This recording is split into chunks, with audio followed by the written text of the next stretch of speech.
L'accord de paix de Bamako, il a été conclu hier entre le gouvernement du pays et les groupes rebelles.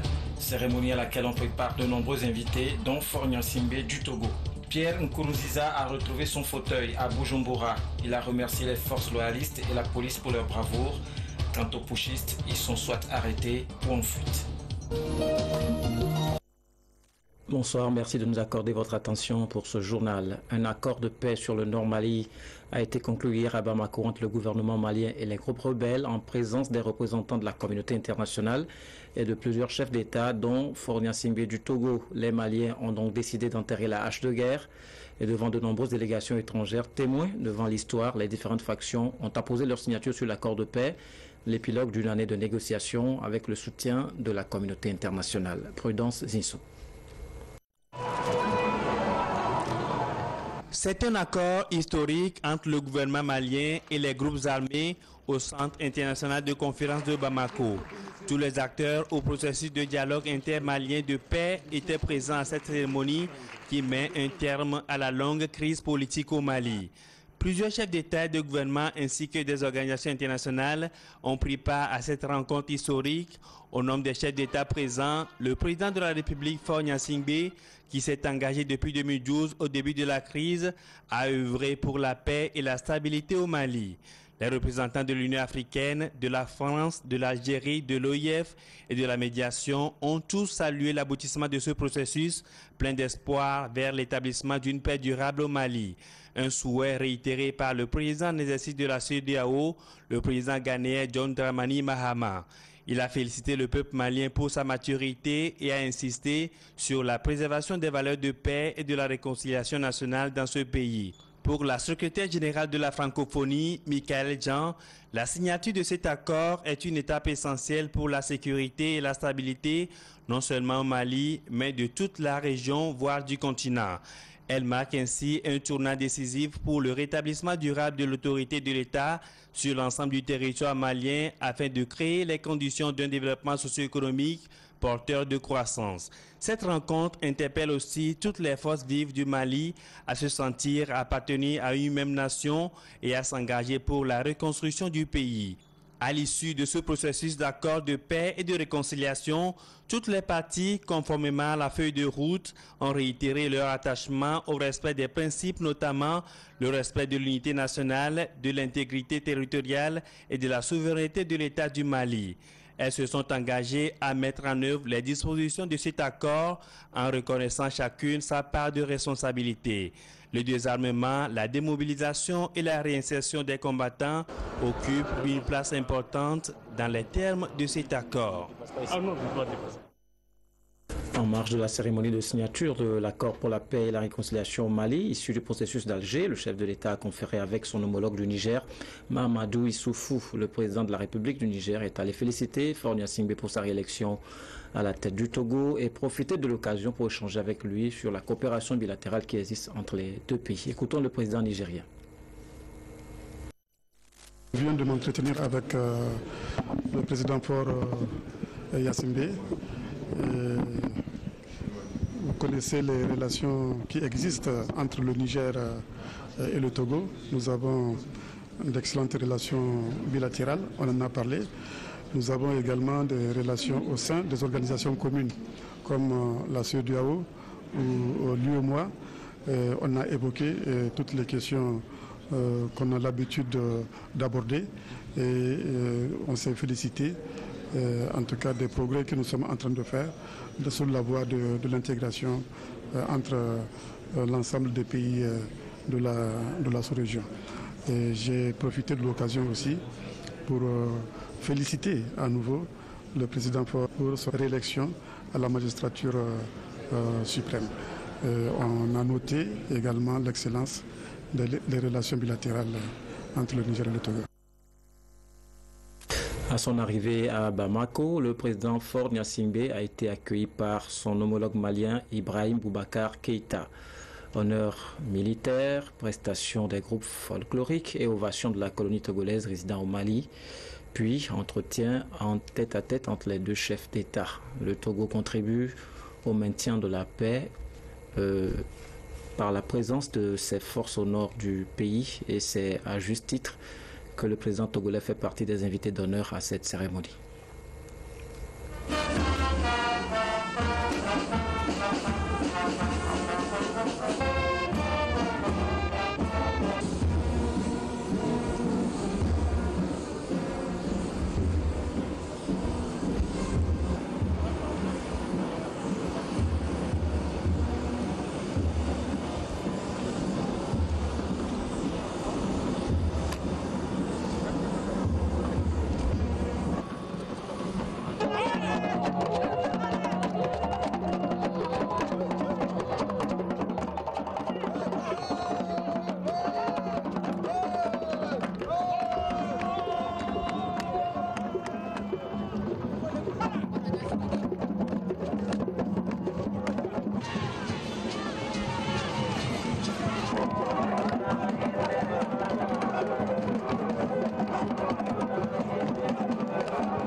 Voilà.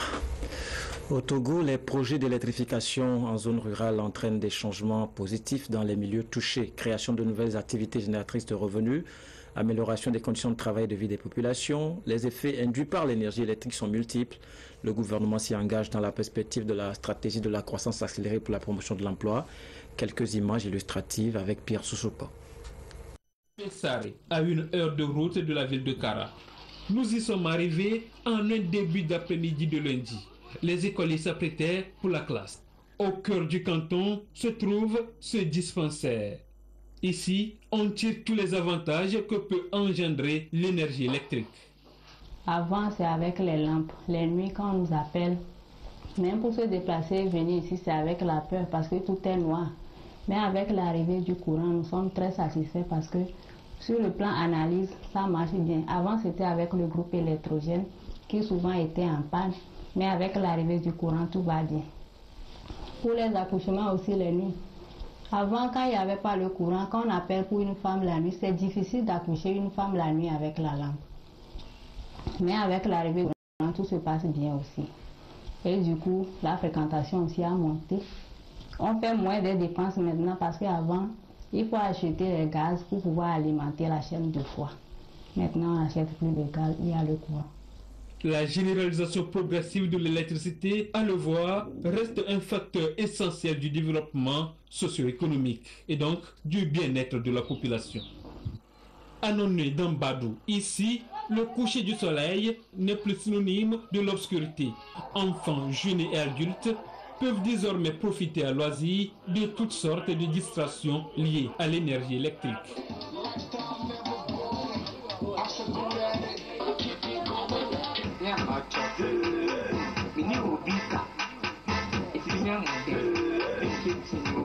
La lumière nous aide à étudier nos leçons.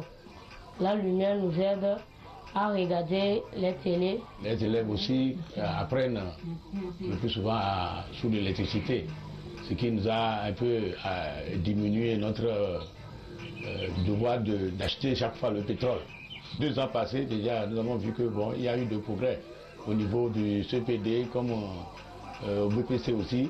Il y a eu de progrès parce que les parents aussi ils manquent de moyens. Ils ont quand même des lampadaires au bord de la route qui les aident à prendre leurs leçons. Avec l'arrivée de la lumière, là, nos élèves arrivent maintenant à se regrouper, à apprendre en groupe là où nous le trouvons peu. Et également, ceux qui ont de la lumière chez eux, non seulement qu'ils sont éveillés dans le domaine scolaire, aussi ils cherchent dans la culture. Donc, ce qui veut dire qu'au niveau des informations également, ils arrivent à le recevoir et ils ne font que la complémentarité avec leurs camarades. Et nous voyons que dès maintenant, les résultats sont un peu améliorés. Un peu partout où le courant est arrivé, On assiste à l'émergence des activités économiques locales productives, comme c'est le cas ici, dans ce cœur de Badou, avec les métiers d'artisans.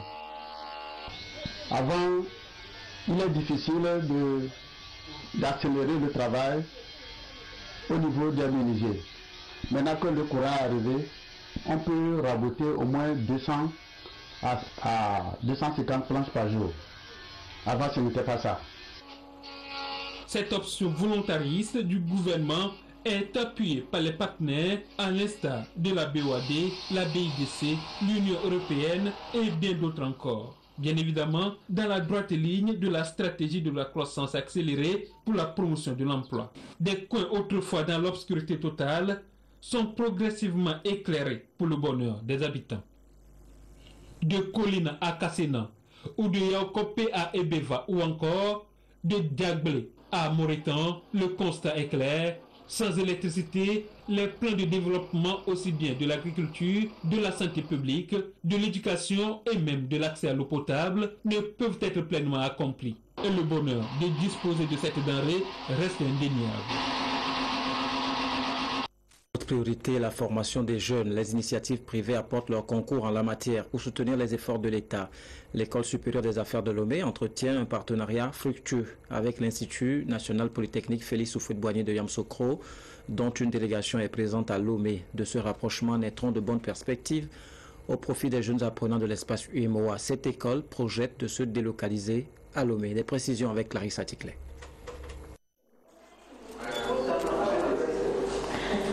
Le Togo et la Côte d'Ivoire sont en voie de mettre en place un partenariat stratégique pour une formation professionnelle de qualité au profit des jeunes. En visite à Lomé, la délégation universitaire de l'Institut national polytechnique Félix Houphouët-Boigny de Yamoussoukro veut s'imprégner des réalités de l'enseignement supérieur au Togo via l'École supérieure des affaires ESA. L'un des objectifs stratégiques, c'est pouvoir permettre à nos deux États, frères du moins, de pouvoir mutualiser nos atouts pédagogiques, nos atouts de recherche, en gros nos atouts professionnels, et nous permettre également de résorber nos faiblesses pour mettre en place au service de la jeunesse togolaise et au service de la jeunesse ivoirienne, ainsi qu'au service de la jeunesse de l'UEMOA, des instruments, des outils de formation performants afin de relever le défi du 21e siècle. Les deux institutions ont en effet en projet la mise en place au Togo d'un Institut national polytechnique d'excellence au service des besoins prioritaires du Togo, tout en s'inspirant de leurs différentes expériences. L'initiative a déjà l'aval des autorités et l'ESA se réjouit de ce partenariat qui ouvrira aux jeunes Togolais les portes d'accéder aux formations de qualité et qui incarnent des métiers d'avenir. L'Institut national Polytechnique Félix Houphouët-Boigny est un centre d'excellence de l'UMOA, un centre d'excellence du fleuve Mano et bientôt un centre d'excellence de la Banque mondiale. Donc, cette excellence, nous sommes en train de l'amener pour former la jeunesse togolaise et en partenariat avec l'ESA, l'École supérieure des affaires, pour que les jeunes se forment au métier qui débouche sur des emplois.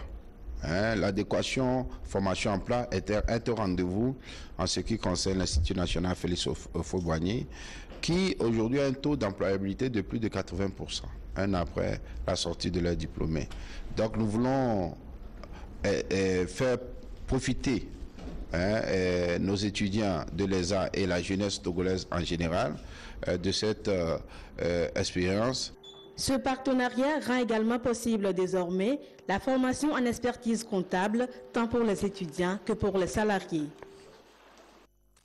C'était l'une des résolutions du forum de Bangui. Plus de 350 enfants soldats ont été libérés en Centrafrique par l'UNICEF grâce à un accord conclu avec les différents groupes armés. Beaucoup d'entre eux ont moins de 12 ans et devront renouer désormais avec une vie normale. Afrique, 357 enfants soldats, dont plusieurs âgés moins de 12 ans, ont été libérés ce jeudi 14 mai par des groupes armés. Une opération qui intervient après un accord avec l'UNICEF qui a réussi à faire signer aux 10 plus importants chefs de guerre du pays lors du forum sur la réconciliation nationale de Bangui, un document dans lequel ils s'engagent à démobiliser les enfants de leur rang. Après 2 ans d'intenses combats, la libération des enfants par ces groupes, le même jour, est un véritable pas vers la paix. Cet engagement marque une avancée majeure pour mieux protéger les enfants dans ce pays. La République centrafricaine est l'un des pays où la condition des enfants est la plus difficile et l'UNICEF se réjouit de pouvoir travailler avec les autorités pour aider à la réinsertion de ces enfants dans leur communauté. Pour Mohamed Moussa Dafan, signataire de l'accord de Bangui, il est maintenant temps de sortir ces enfants de la guerre et de les accompagner dans leur retour à la vie civile. Seulement, les défis restent considérables. Je pense que la libération des enfants soldats ou enfants assimilés aux groupes armés a été vraiment une nécessité. Et je pense que l'UNICEF a beaucoup aidé à sensibiliser dans le processus, pendant le processus. Et aujourd'hui, nous savons que sur le terrain, il y a des enfants qui ont été assimilés à ces groupes armés, pas seulement en tant qu'enfants soldats, mais il y en a qui ont rejoint, ces enfants soldats ont rejoint les groupes armés parce qu'il y a leur grand frère, il y a leur père, leur oncle, tout ça qui sont dedans. Ou alors le groupe armé occupe un terrain et puis après les enfants sont... Il y en a qui sont recrutés par la force, surtout pour le cas de la LRA. Et donc aujourd'hui, c'est un défi en termes de réinsertion de ces enfants-là, la prise en charge scolaire et même sanitaire de ces enfants. Et voilà, ils sont habitués dans un contexte de guerre, de conflit. Et aujourd'hui, ils reviennent en ville et donc c'est vraiment difficile. Leur réinsertion, c'est un défi pour l'UNICEF, pour le gouvernement de transition et pour nous-mêmes, les responsables des groupes armés. La libération des enfants soldats en Centrafrique devrait s'accompagner de la mise en place de mécanismes de protection et de soutien pour leur permettre de reprendre une vie normale. Cependant, ces programmes de réinsertion auront un coût élevé au regard des fonds déjà limités actuellement disponibles pour répondre à l'urgence dans le pays. La peine de mort pour Dzhokhar Tsarnaev, l'auteur de l'attentat de Boston, écope de la peine capitale. Le jury a suivi la décision du procureur. Dans les rangs des victimes, c'est le soulagement. Les rares images. Celle de Dzhokhar Tsarnaev, ici en combinaison orange, emmené sous haute protection policière. Hier, les jurés ont rendu leur verdict. La peine de mort pour l'auteur des attentats de Boston. Le 15 avril 2013, ce jeune Américain de 21 ans, d'origine tchétchène, accompagné de son frère Tamerlan, posait 2 bombes sur la ligne d'arrivée du marathon de Boston. L'attentat fait 3 morts et 264 blessés. Tamerlan, le frère aîné, meurt dans la course-poursuite avec la police, tandis qu'une traque spectaculaire commence contre Dzhokhar Tsarnaev. Il sera finalement repéré, caché sous la bâche d'un bateau parqué en pleine ville. Durant son procès, le jeune homme n'a montré aucun remords, imperturbable face aux témoignages des victimes. À l'issue du verdict, certaines familles se sont exprimées publiquement. Heureuse, ce n'est pas le mot que j'utiliserais. Il n'y a rien d'heureux à prendre la vie de quelqu'un, mais je suis satisfaite. Moi, je dois regarder tous les jours mes 2 fils amputés des jambes. Aujourd'hui, je ressens comme un poids en moins sur mes épaules. Donc oui, c'est une forme de soulagement. À l'énoncé de la peine, Dzhokhar Tsarnaev s'est montré imperturbable. Il a encore de nombreuses voies de recours. Si sa peine de mort était confirmée, il ne sera sans doute pas exécuté avant plusieurs années. Au Burundi, Pierre Nkurunziza est de retour triomphal sous les ovations de ses sympathisants. Les putschistes sont traqués et la police a quadrillé la capitale Bujumbura pour empêcher d'autres manifestations de rue. Du Burundi et le reste du monde, que la paix est revenue dans l'ensemble du pays, y compris dans la capitale, où ont agi les auteurs du coup d'État. Près de 2000 personnes ont été acheminées en bus pour acclamer celui qui a réchappé de peu à une tentative de coup d'État. Le président contesté s'est adressé à la nation et d'abord aux forces de sécurité pour les remercier d'avoir stoppé le putsch.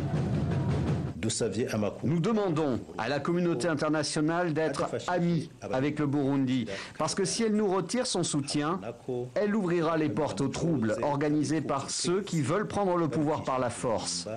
Cela va apporter la guerre, la pauvreté et le type d'atrocité que nous avons déjà connu dans le pays. Jeudi soir, le chef des armées a confirmé à la télévision l'échec du coup d'État.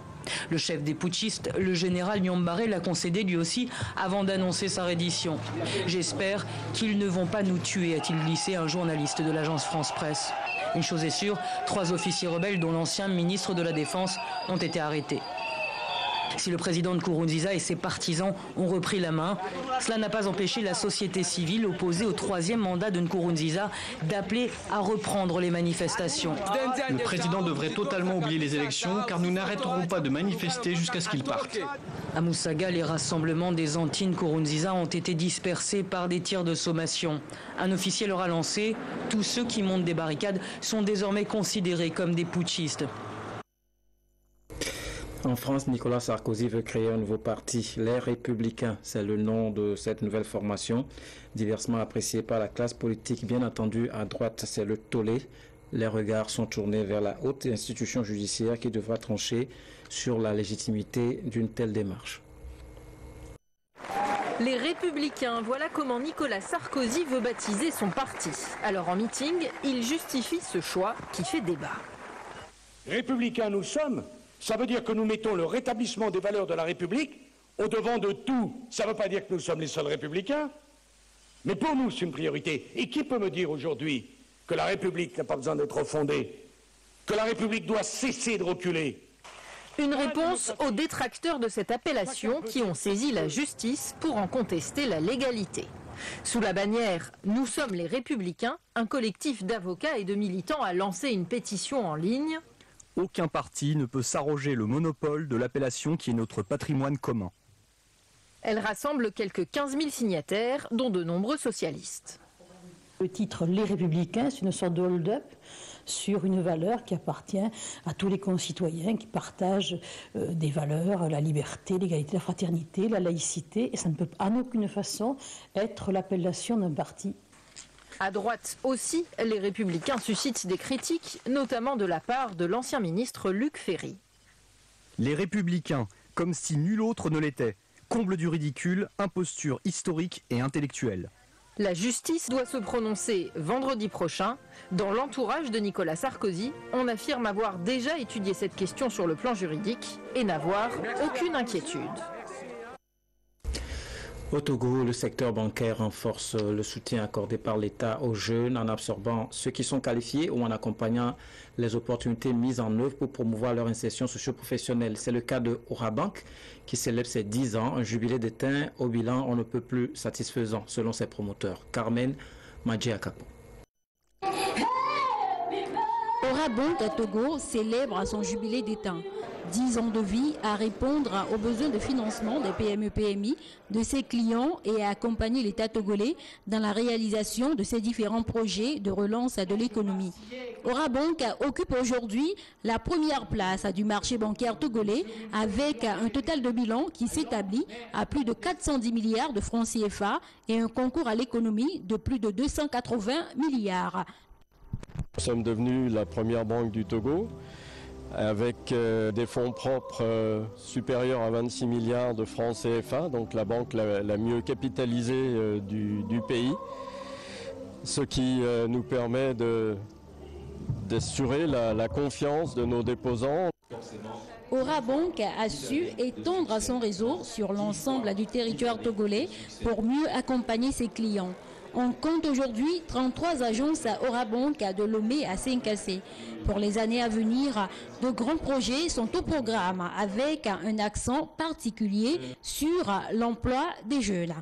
Nous souhaitons continuer à soutenir le secteur de l'éducation, l'université, les différentes écoles qui sont dans le pays, et puis aussi aider tous ces jeunes à les former en les prenant en stage et aussi à trouver un emploi en finançant avec le programme du FAEJ l'emploi des jeunes et les aider à créer leur propre entreprise, à générer de la richesse par leur travail.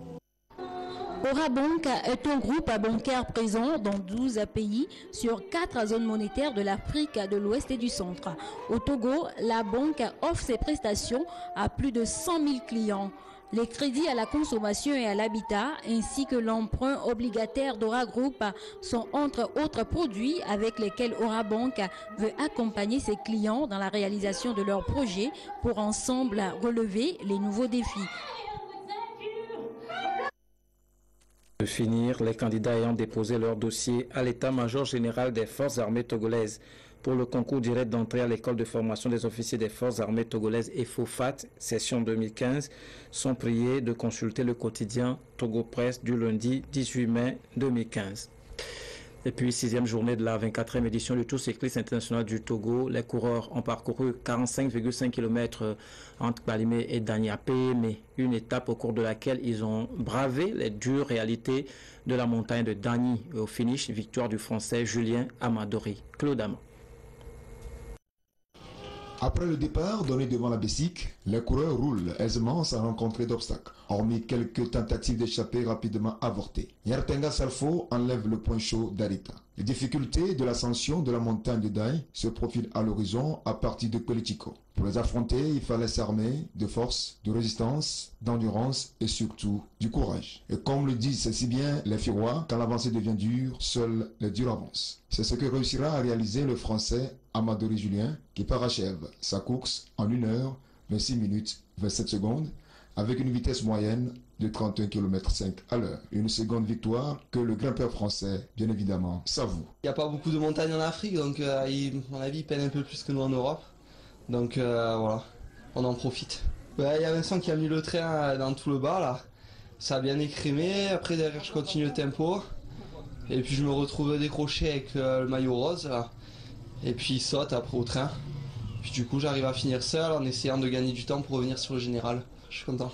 Parlant de cette 6e étape, XXL a étanché la soif des cyclistes. Nous avions décidé de parrainer l'une des étapes les plus inédites du Tour, la montée du plateau de Dany, et en y positionnant une marque comme XXL, c'est pas fortuit, c'est pour apporter de l'énergie de l'énergie à ses compétiteurs pour pouvoir remonter ce plateau qui me semble un peu difficile. La brasserie, je l'avais dit tantôt, avec ses partenaires Sport Pub, le ministère des Sports et puis la Fédération togolaise du cyclisme ont entretenu des relations parfaites. On n'a pas eu de problème majeur dans ce partenariat. Donc je dirais aujourd'hui, nous sommes encore plus que satisfaits parce que on vient encore de nous montrer le professionnalisme qu'il y a derrière ce tour que nous soutenions et qui annonce déjà la 25e édition sur laquelle nous renouvelons notre participation sans embâche. Les coureurs les plus actifs de cette 6e étape ont eu droit aux différents maillots des partenaires et sponsors, à savoir maillot Togo Terminal, maillot Togo Port, maillot XXL des points chauds, maillot XXL des montagnes, maillot Blue Line Togo, maillot Seco Group, maillot Kasselbir et le maillot jaune Togocel, toujours sur les épaules du Burkinabé Bamego Sédou. Dimanche, la compétition s'achève par la dernière étape à Zaoulomé, précédée d'un critérium l'après-midi. Voilà, ainsi s'achève cette édition. Merci de votre aimable attention. Au revoir.